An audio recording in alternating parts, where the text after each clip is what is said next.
do this. That's okay, Jessie. Well, this poem, of course, we all know, The Night Before Christmas by Clement Moore. And as I came across it again lately, I looked it over and I thought, there are a lot of things in there that I'd like to change. So I hope you don't mind. For instance, it was the night before Christmas, and at Harwood Place, a dazed look appeared on everyone's face. Now, why a dazed look? Well, we're getting on in years a little bit, you know, and maybe occasionally we're a little dazed, especially me. And actually, we're quite happy here. I never hear any complaints, do you? And I've heard nothing but positive comments about the raisin ring. On with the poem. Not a creature was stirring, not even a mouse. That's not true. Everyone is stirring. Ask the residents. They're playing a game called Can You Top This? With statements like, oh, I'm so busy. I'm much busier than you are, you know. And who knows what they're doing, for Pete's sake? I don't know. Cliff Holstein said that last night he stayed up way past his bedtime till 9:30. And by the way, have you noticed that with Christmas coming, there's been more activity going on in the pub? The pub has been a pretty busy place, and busy or not, people find it a good place to relax, and some of them have been so relaxed they've taken off their shoes, you know, and then the poem should not say the stockings were hung by the chimney with care, but rather, the stockings were hung in the pub to air, in hopes that St. Nicholas soon would be there, and he'll be so surprised by the aroma of a few ripe socks when he walks into the pub. Now don't laugh. You know, at our age, it's not so easy to wash our feet. We can't reach them. To continue the poem, skip all that part about the children were all snug in their bed on the night before Christmas. Now, many of you have had children. Were they ever sound asleep on the night before Christmas? What I remember is, Mommy, did Santa come yet? No, not until you get to sleep. I forgot to brush my teeth. No, you didn't. I didn't brush them very good. I gotta brush them again. Go to sleep. I'm not tired. Go to sleep. I have to go potty. You went 3 times already. No, Mr. Moore, forget that part about the children all nestled, all snug in their beds. You know, I bet he didn't have any children of his own. Next, Mr. Moore says, settling his brain for a long winter's nap.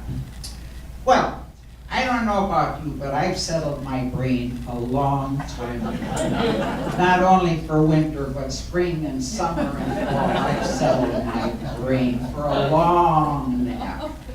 Now comes that part about a loud clatter out in the yard. Here's my version.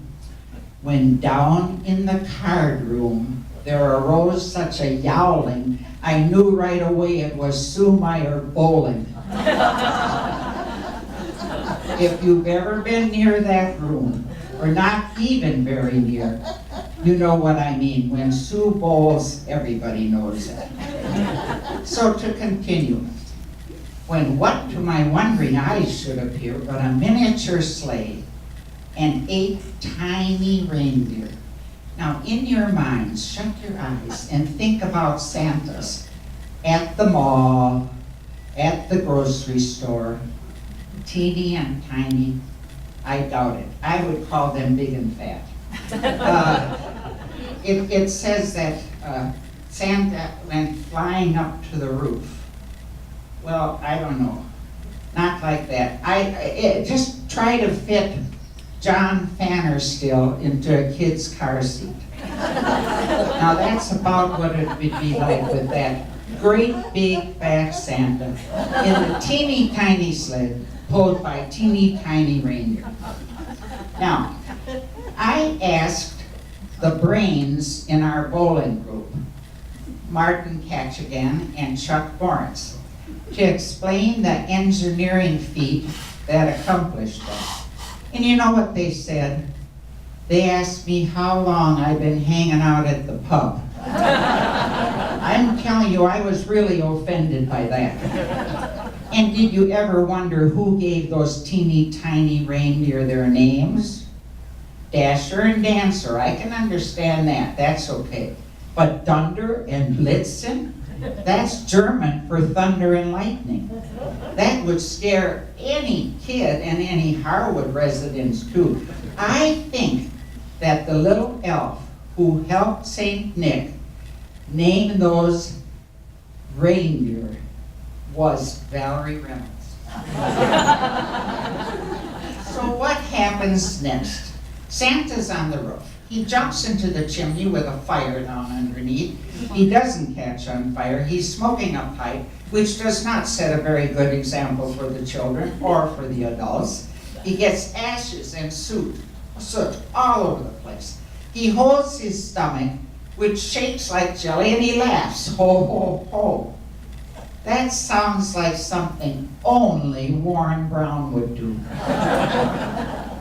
In spite of all that, he goes straight to his work. That's Warren Brown too, just listen to him. He's riding his bike and playing tennis, busy, busy, busy.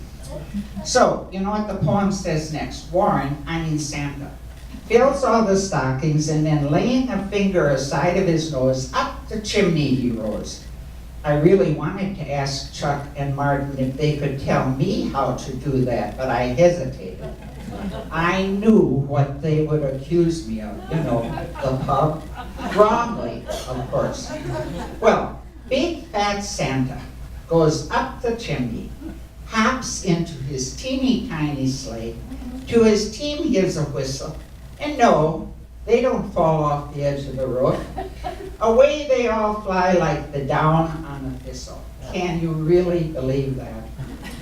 Well, those are just a few of the things that I would change in this poem. Frankly, but the part I like best is the very last line, which expresses the views and the wishes of the Harwood Rockettes, which we want to extend to all of you. Happy Christmas to all, and to all a good night.